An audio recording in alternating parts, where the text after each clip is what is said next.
When The Twilight Zone aired The Encounter in 1964, it disappeared overnight. The episode was banned, the reels were locked away, and America tried to forget. But that wasn't even the real scandal. Rod Serling had been sneaking dangerous messages past censors for years, using aliens and time travel to tell stories that would have ended his career. Now, the deleted scenes are finally revealing what television's greatest rebel was really trying to say. Rod Serling wanted to tell stories that mattered. He wanted to write about greed, corruption, racism, and war. But, in the 1950s, television didn't allow that kind of honesty. Sponsors had too much power, networks avoided controversy, and censors erased anything that might offend viewers. Every time Serling wrote something bold, someone forced him to change it. He tried to fight back, but the system was too strong. Then, one moment changed everything.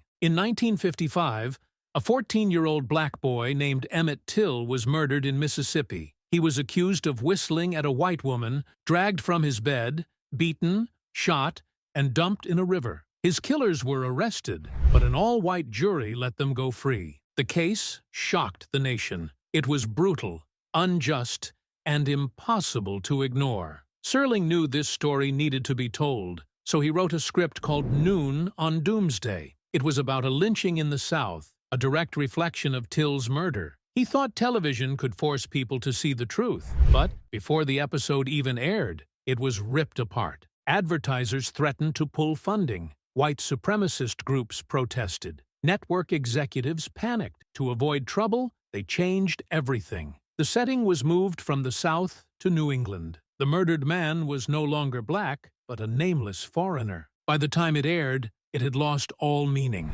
Serling was furious. He had tried to tell the truth, but the system had buried it. That's when he realized he needed a different approach. If he couldn't tell real stories, he would hide them inside something bigger. Science fiction and fantasy were the answer. Censors didn't take them seriously. Stories about aliens and time travel seemed harmless, but Serling knew they could be more. He could talk about war without mentioning real battles. He could show the dangers of paranoia without naming real enemies. He could expose injustice without ever saying the word, and no one could stop him. This idea became The Twilight Zone. Each episode was a strange, unsettling journey into the unknown, a street where neighbors turn against each other in fear, a man on a spaceship who isn't sure if Earth ever existed, a world where beauty is measured in the most horrifying way. The stories felt unreal, but the messages were clear. Serling used fantasy to say what he had always wanted to say, and this time,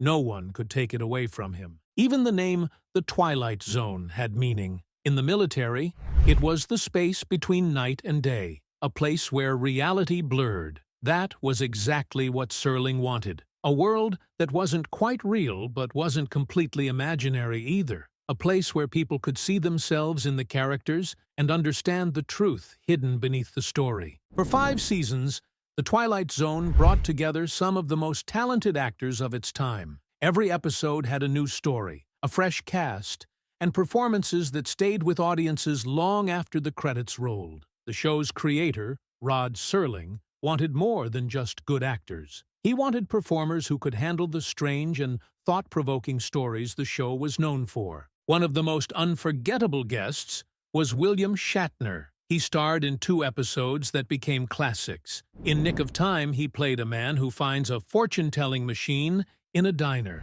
At first, it seems like a harmless distraction, but as the machine's predictions keep coming true, his curiosity turns into fear. His second appearance in Nightmare at 20,000 Feet was even more intense. He played a man recovering from a breakdown, convinced that a creature is tampering with the airplane mid-flight. His growing panic made the episode one of the most famous in the show's history. Even today, the image of him staring out the airplane window in terror is unforgettable. George Takei starred in The Encounter, one of the show's most controversial episodes. It told the story of a Japanese-American man and a World War II veteran trapped in an attic during a storm. Their conversation starts tense and slowly unravels into something much darker. Secrets are revealed, emotions boil over, and the past becomes impossible to ignore. The episode was so intense that it was rarely shown after its original airing, but Takei's haunting performance left a lasting impact. Before becoming a Hollywood legend,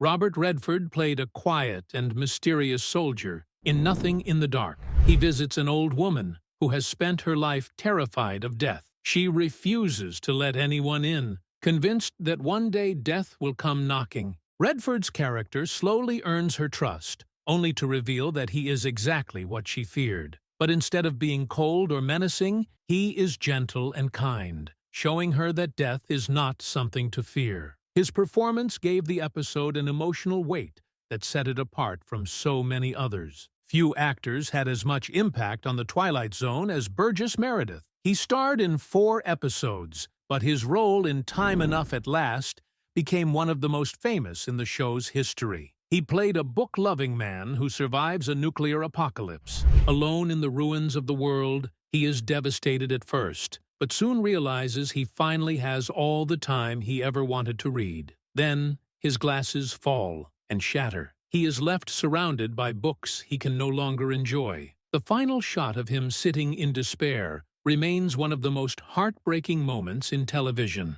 Along with established stars, The Twilight Zone gave early roles to actors who would later become icons. Leonard Nimoy, just a few years before Star Trek, appeared in multiple episodes, showing the quiet intensity that would later define his career. Ron Howard, long before Happy Days and his directing career, played a young boy in Walking Distance, a bittersweet story about a man visiting his childhood town. Dennis Hopper, years before Easy Rider, gave a chilling performance in He's Alive, playing a struggling neo-Nazi influenced by the ghost of Adolf Hitler. Then there was Carol Burnett, who brought humor to a show usually known for darker themes. In Cavender is Coming, she played a struggling woman assigned a guardian angel who is supposed to help her turn her life around. The episode was meant to launch a comedy spin-off, but that never happened. Still, Burnett's performance showed her natural charm and comedic timing,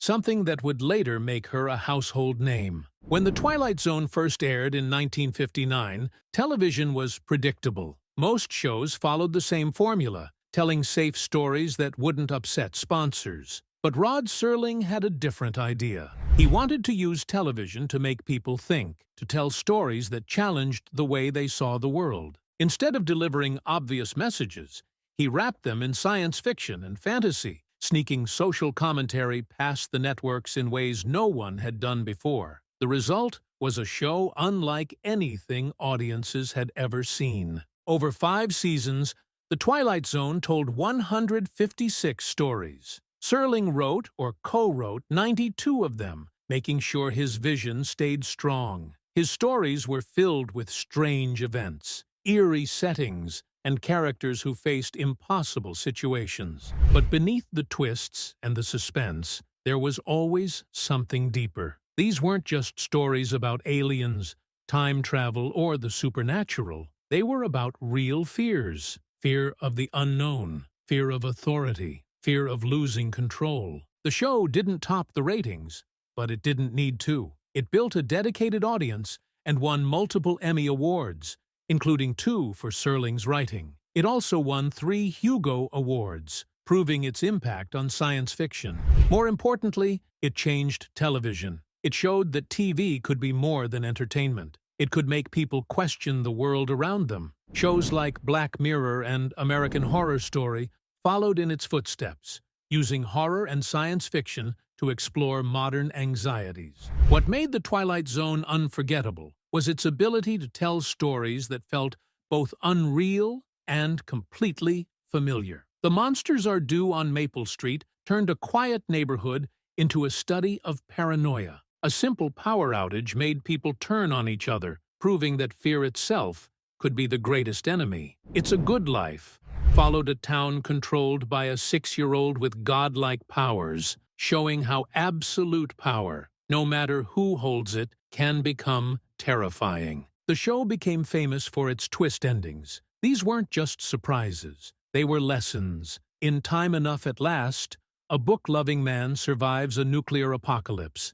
He finally has all the time in the world to read, but just as he's about to enjoy his new life, his glasses break. It's a cruel twist, but it's not just about bad luck. It's about isolation, about the idea that getting what you want doesn't always mean happiness. This storytelling style influenced generations of writers and filmmakers. Movies like The Sixth Sense used the same kind of twists to change how audiences saw a story. Black Mirror carried on the tradition of using strange, unsettling scenarios to reflect real-world fears. Even comedies like The Simpsons and Family Guy constantly reference the Twilight Zone, showing how deeply it became part of pop culture. Despite its original ratings, the show refused to fade away. It gained new life through reruns, reaching audiences who hadn't even been born when it first aired. The eerie theme music, the unsettling narration, and the unforgettable endings became part of television history. Decades later, the 2019 reboot, hosted by Jordan Peele,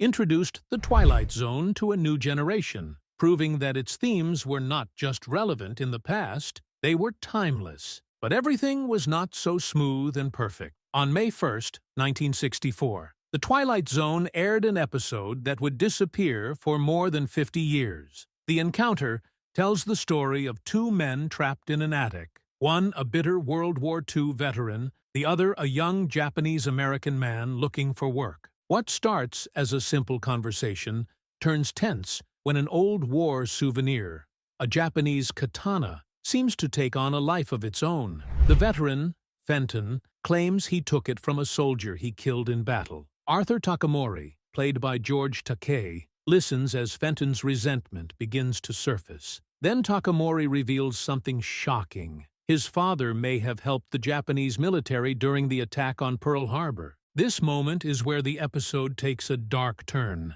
The idea that Takamori's father betrayed the United States is not just a twist in the story. It plays into a real and harmful stereotype. During World War II, thousands of Japanese Americans were forced into internment camps based on unfounded fears of espionage. Many families, like Takei's own, were taken from their homes and treated as enemies. The suggestion that Takamori's father was guilty of the very thing used to justify those camps was deeply offensive. The backlash came fast. CBS pulled the episode from syndication, and for decades, it remained locked away. It wasn't until 2016 that it resurfaced in a sci-fi marathon. By then, George Takei had become a well-known activist, often speaking about his childhood in an internment camp. His role in The Encounter stood as a painful reminder of the power of storytelling, both for good and for harm. The episode meant to explore guilt and war, but it ended up reinforcing the very prejudices that shaped Takei's life. Rod Serling often used the Twilight Zone to challenge social norms. That was clear on April 8, 1960, when The Big Tall Wish aired. It was a quiet but groundbreaking moment in television. The story followed Bollie Jackson, an aging boxer who had seen better days.